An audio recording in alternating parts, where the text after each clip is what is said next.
Are we recording? Yeah. Oh. How much time do I spend on the podcast? Probably not enough. Well, that's a cheeseball answer, though. But I suppose. I don't know. It's hard to say, kind of.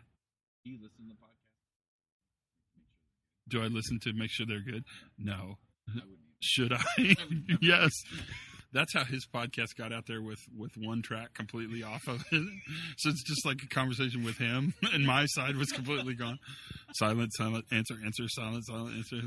So then, I thought you were like swearing at him constantly. No, You just edited yeah. it. So then I had to go back and find it, and somehow the problem with GarageBand is it's really powerful, but it's a little That's what wonky. you use, GarageBand. Yeah, it's a Makes little sense. wonky, Hmm. and it'll drop. You can't really tell what's highlighted. What's the past tense of highlighted? What's been selected? Highlighted? What's Yeah, been selected? And you say you can't tell, and so when you push delete, a lot of times it selects stuff you don't want deleted. Which, if you catch, is not a problem. Just Control Z and you're back out of it. But when I got Scott Chappelle's podcast, the part that was missing from the master. So then I had to recreate the questions. Did you? But I couldn't figure out what they were. And I could have edited. Tell me there's like a track of you just asking random. I was totally, that's what it's like. I was just like, so how's the weather? And then you find a question that the answer kind of fits for. Yeah. Oh, it's embarrassing, but I don't know. I should spend more time, but it's still kind of fun. Yeah. And the editing actually is, you should do it. It's not bad at all. Because mostly, the two rules I have is I try to not ever edit the actual conversation, because that seems kind of like it'll get you in trouble. Yeah. Like if you took something out. Sometimes if they say stuff that's really like super sexist or weird, which that happens. Oh God, yes. But and then the other thing is that I try to only talk 20% of the time. So you edit 80%, 20%. Well, I think people are more interested in hearing you than me. I think that's generally not true. Really? You don't think so? No, I don't think that's true at all. I think they, if it was anyone else doing this podcast, it would have a lot less listens. Oh, you're so sweet, and I'm blushing a little. But no, I think what makes the podcast interesting is not what I have to say; it's what you have to say. I would say it's what we have to say. Like, I think it's the conversation. You don't think that's a wussy answer? Because that strikes me right there as if you were from Lower Wissylvania, that is how you would answer that. What would you like to drink? Anything. Whatever, you know. What do you have? What would you recommend? Well, water, because now that you have no option, you're getting water. So.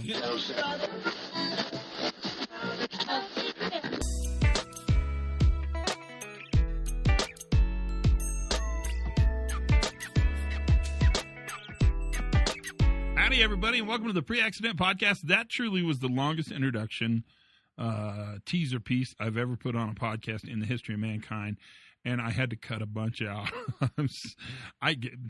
So this podcast, I just want you to know, is a special edition podcast just for you. We made it just privately. There's just the three of us, Ron, Gantt, myself, and you.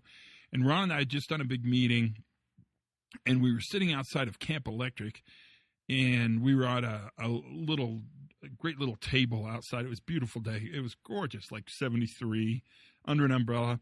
It's like 2:30 in the afternoon, so there was no alcohol or any substances at all involved. And I had asked Ron if we could get together and do a podcast, because I'm always curious what he's thinking about, because he's working that Safety Differently website with Daniel Hummerdahl.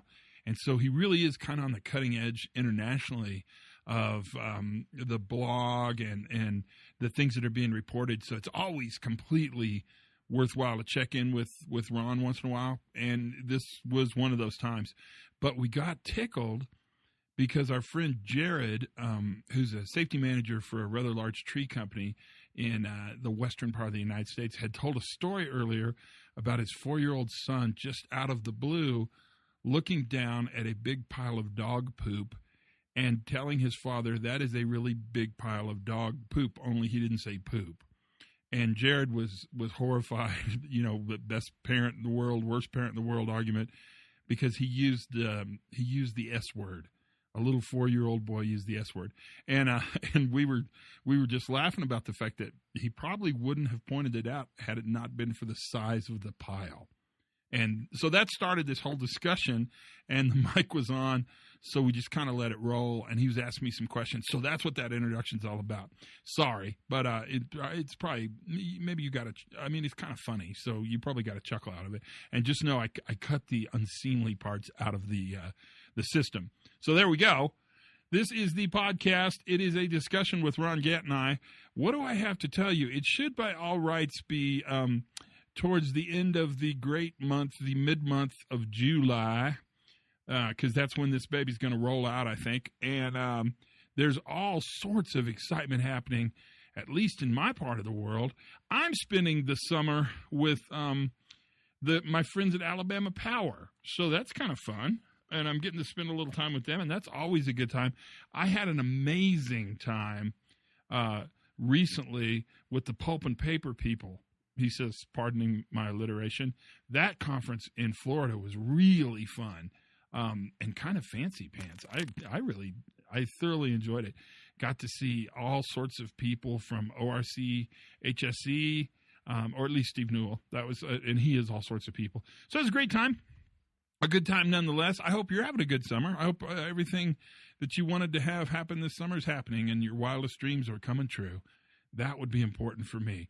The workshop in Atlanta, October 2, 3, and 4, looks like is steadily kind of filling up. So if you're interested, pull the trigger on that if you want to go, because we'd love to have you. More details are available. Just look where details on stuff like that are.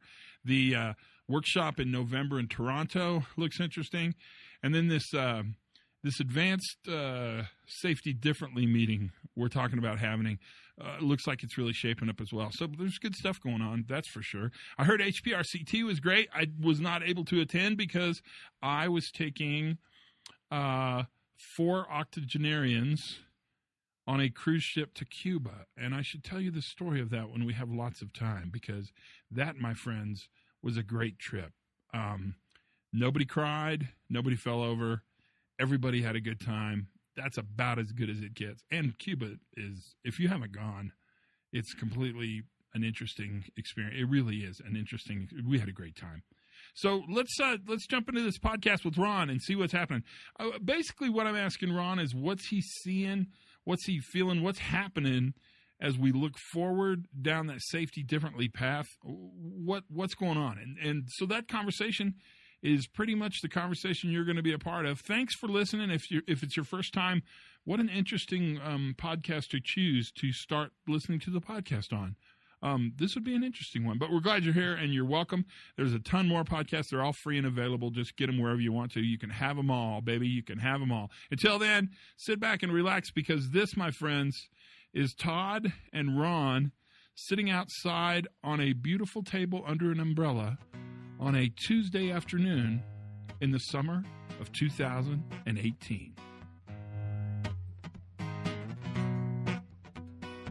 What are you thinking about now? So first of all, the whole new view safety differently thing's catching some air.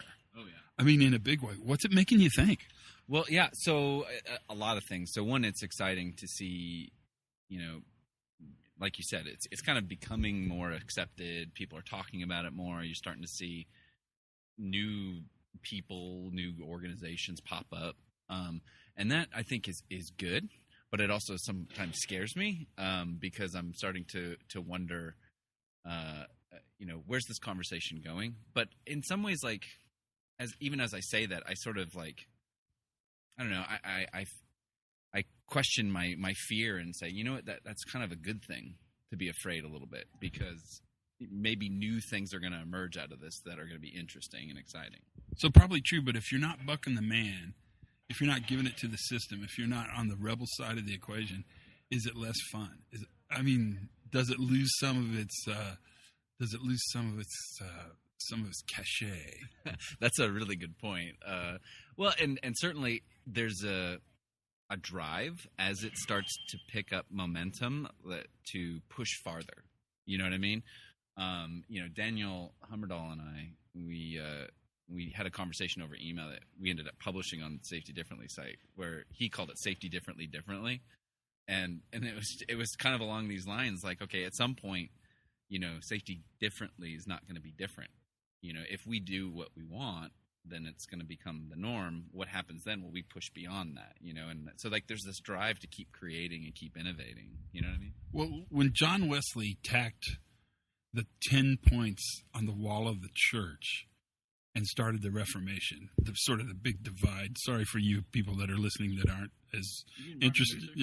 Is it Martin Luther? Oh yeah, it is Martin Luther. Yeah, Martin Luther. The 95 theses. Yeah, the 95, Or whatever. 96 points. However many, something like Yeah, there were many points. There's a certain number of points that were. Yeah. Some church somewhere by some guy. Yeah, with a nail, I think, or a tack. So the Reformation started, and that would have been really an interesting time to be a part of sort of the sharp edge of the sword. But what happens is that the sharp edge of the sword cuts through a lot of, and that's what's going on. I mean, you've been in the past month or so at ASSP. Are you proud of me? I got that in. And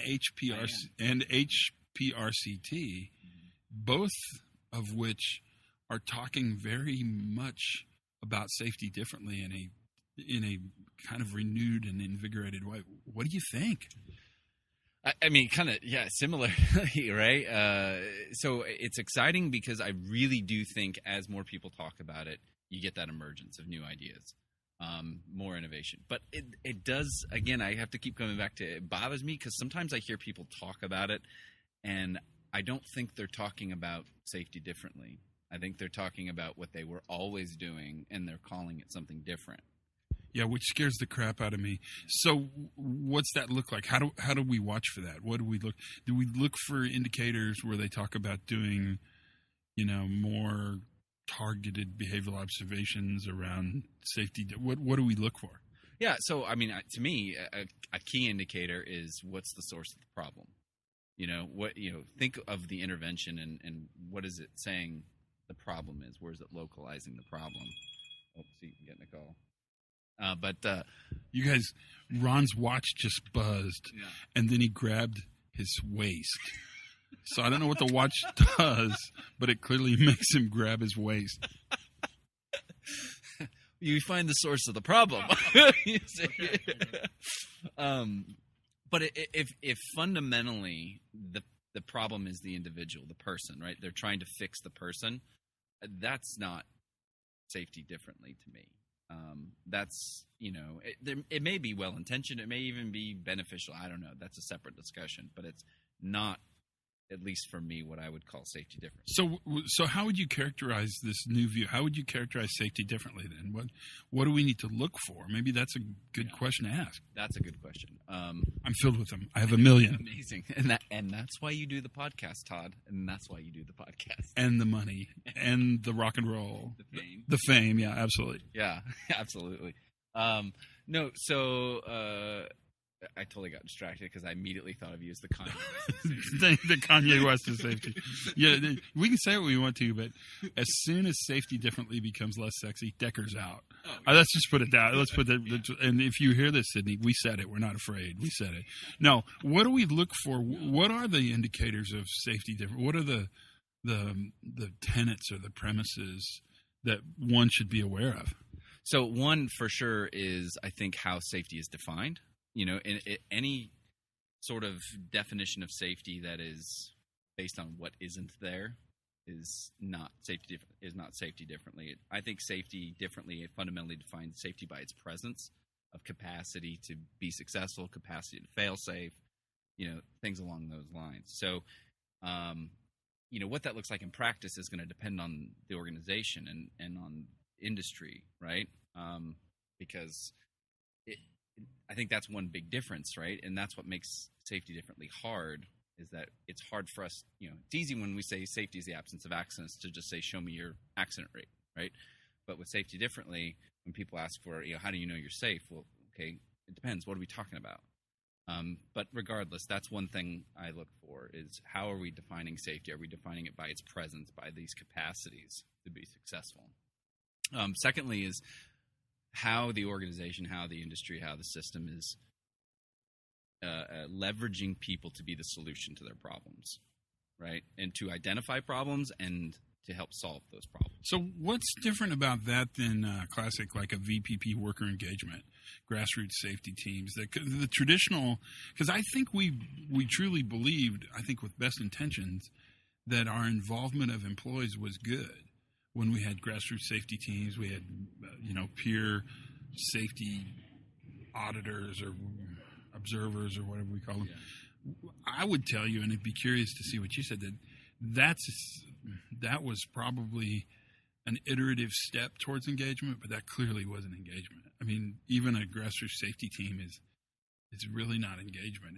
It's almost a reflection of what management wants safety to look like. What does engagement look like then? Exactly. No, I would agree with you, because when I see traditional forms of engagement like VPP and whatnot, it's engaging people in doing my safety, like the safety I want, right? Yeah, that's a good way.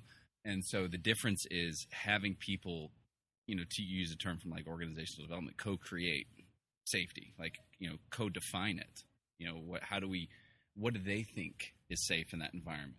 Would you be offended if I said, I'm not even pleased with the idea of co-creation, that really what we want is the people who do the work to create the safety and then actually give that safety up to the leadership and management. So they really have no purpose at all in the creation.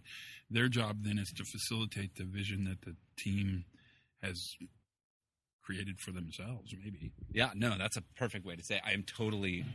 I'm unoffended, if you will. Oh, thank God.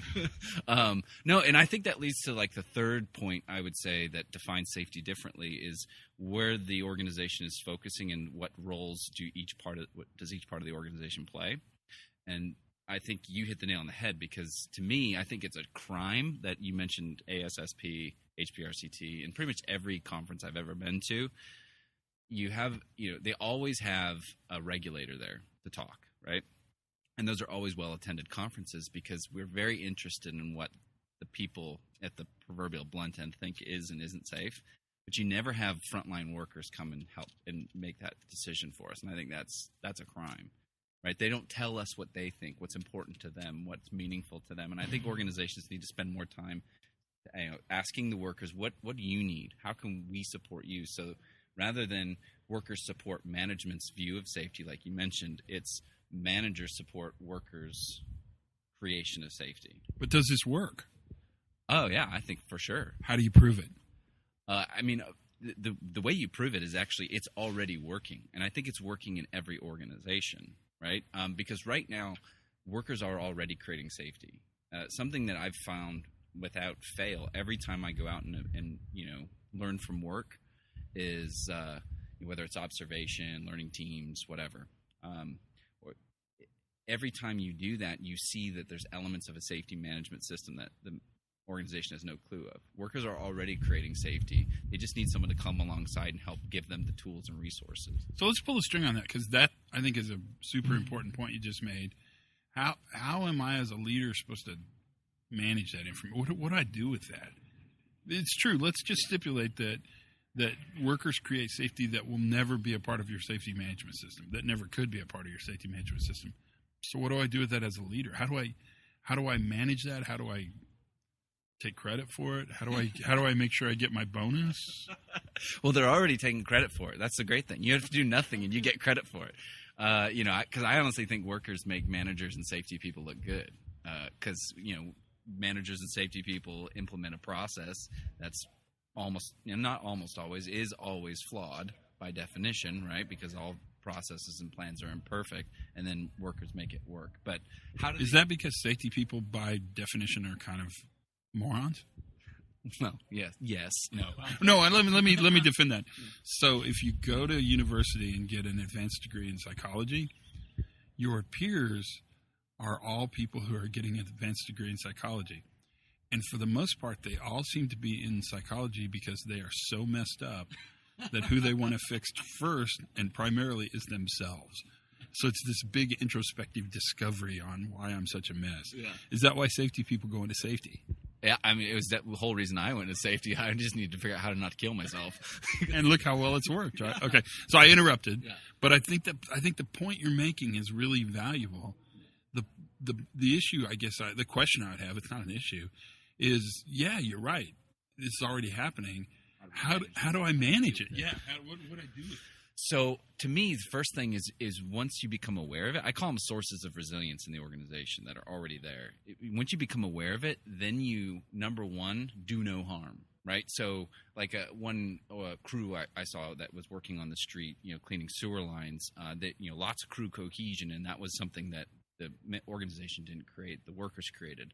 But the organization can inflict harm on it. They can destroy it, right? So once the managers know it's there, then they can start, okay, let's remove constraints to allow this to keep happening, like to create space for it. And then secondly, once you know you're not hurting it, then you can start asking questions. How can I make more space for it to happen? Where else can I make space for this to happen, right? So once you know, having that crew cohesion build up, you can start to ask questions. Okay, what are the conditions that are leading to this, and how can I make that happen? I'm not creating it. I'm giving it space to happen. Does that make sense? Yeah, totally. In essence, what managers manage then are the conditions in which work happens, as opposed to the behaviors by which work happens. Is that fair? Because it seems like the idea that managers can manage worker behavior, first of all, kind of is freaky when you say it out loud like that. Secondly, why in the hell would you want to manage someone else's behavior? You can't even manage your own. And thirdly, the only person that manages their behavior is the person who manages yourself. You manage your behavior. But when you look at the fact that what you manage are the conditions around which success or failure happens, then that really changes the question, right? That goes more to the Hallnagel-y kind of question of what's happening when nothing's happening, right? So how do we look for nothing? Well, step one is don't define it as nothing, right? So, I mean, even though it seems like nothing because we just haven't looked at it, there's a lot that's happening. And that's sort of, at least when I hear Eric say those things, that's what I hear is like him saying, wait a minute, there's not nothing there. There's a lot happening. We just need to go out and look. And so part of it is a redefinition in our own minds. You know what I mean? And so once you realize, okay, there's things to go look at, then you start identifying tools. And there's lots of tools that are out there. Learning Teams is one of those tools you can use, right? Another one is just going out and doing, some sort of observation. I don't like that term, but I can't think of a better one. Gemba walks, sometimes people call them too. I actually recommend the longer you do them, the better, like ride-alongs, or had one manager call them a day in the life of. You actually go with the worker through the entire shift, right? Because then you can see the whole reality of the work process. Plus, the advantage of doing that is after a while, the worker gets bored of you and starts, just doing what they always do. Don't you think that's what made that show Undercover Boss so popular? It's not that the show itself is terribly clever, and for goodness sakes, their makeup is terrible. I mean, it's like, who's not going to look at that guy and say, dude, your hair totally doesn't match your body, right? I mean, but it's a normal guy with weird hair. but the fact that it puts leadership in a position where they have to sort of walk in the shoes or live in the culvert, the pipe, the tunnel, as people talk about it. That's really interesting, and that sort of very obvious attack to Taylorism, this obvious attack to the separation between thinking and doing. It stuns me that we tell people to have to do that. Yeah, I agree. I call it the rock and the shoe paradox. I don't know if I've ever told you. Tell more. So if I tell you I have a rock in my shoe, it doesn't sound like that. I mean, if it's a little pebble in my shoe, it doesn't sound like a big deal. But when you have a pebble in your shoe, it's a big friggin' deal. You stop. Oh my God, I got to get this thing out as soon as possible. Right? It's that difference between experience and explanation or description. And so until you get out there and actually feel it, sense it, it's not the same. Right? It's totally not the same. And so getting people out there to get those stories and make them more real, that's when you see more action. When managers, in my experience, start to realize that these problems that workers are dealing with are not just complaints, they're like legitimate issues, that annoyances, difficulties, struggles, that's when you start to see managers, okay, I need to support this. I need to change this. I need to fix this. So what's interesting? What's the future hold? What are you doing now? I'm doing lots. I'm talking to you right now. Hey, and it's money in the bank. It's a beautiful day. That's true. But no, I mean, I think going back to the beginning of the conversation, the next thing is where are we as a movement, as a whatever the heck you want to call it, going next? I think a big part of where we're going next, and this goes back to a conversation I had with Daniel a while ago, is we need to, I think we have a better model or understanding of work, right, as a profession. I feel like we're starting to have that conversation, going back to what Eric Hollnagel says about when nothing happens. You know, we need to understand, okay, what is actually happening there, and create models and tools and things that would help us understand it and then support it. What do you think that looks like? Because I have to tell you, the whole blue line, black line thing, I just made that up, right? That's a function of a whiteboard trying to sort of, I guess now that I have a more elegant way to say it, define that pebble in the shoe problem. But I was always interested when I drew the black line, because the black line's not real. I mean, that's just a world without friction. So when you drew the blue line, what I was trying to capture was normal variability. What I realized what I was capturing in retrospect, and there's a huge benefit to retrospect, is I was really capturing sort of what had to happen in order to create success, which is a part of variability, but variability is not very interesting. It's the craziest thing about safety differently. Like at first, human error is really interesting, and then it's not interesting at all. And then you go through a whole period of time where variability is really interesting, and then it becomes not interesting at all, because variability and error are so normal that they're not interesting. I mean, they're not worth thinking about very much. Now you start thinking about, okay, how do people in an adaptive way create success in a complex system, right? And that becomes pretty sexy. What do these models look like? Because I'm not sure the blue line, black line's the, I don't think that's the end of the story. No, I agree with that. What it looks like, I mean, that remains to be seen. That's the thing that keeps us going, right? You go back to the beginning about what's going to happen as this movement arises, and that kind of stir of everybody's, buying into the variability. Now we start asking different questions.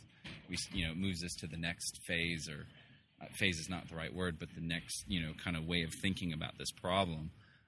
Because I think you're right. And the thing that's really interesting to me is how people bring to bear these strategies to overcome systems, and they do it in highly unforeseen ways, right? And what they're interested in.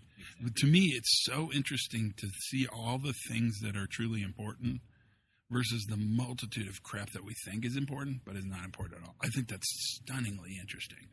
It reminds me of, what's the author's name? But he just wrote a book. Martin Luther. It's Martin Luther. It's 95 Theses. No.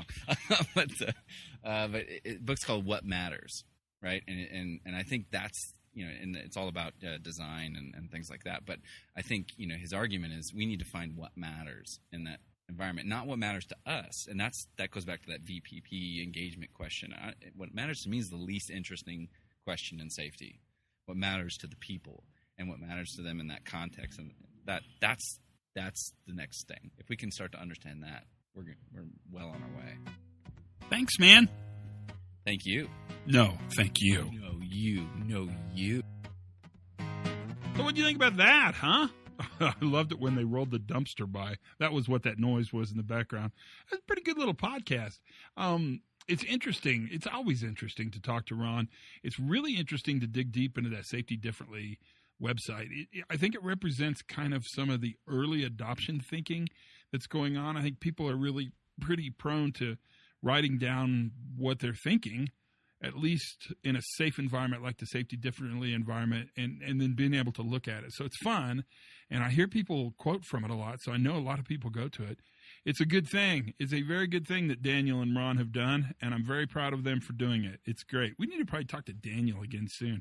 Maybe it's time to Daniel, if you can hear this, if you're within the sound of my voice, contact me. Until then, though, that is the podcast. Enjoy this amazing summer, because it is a great one. Have as much fun as you possibly can. Learn something new every single day. And for goodness sakes, be safe.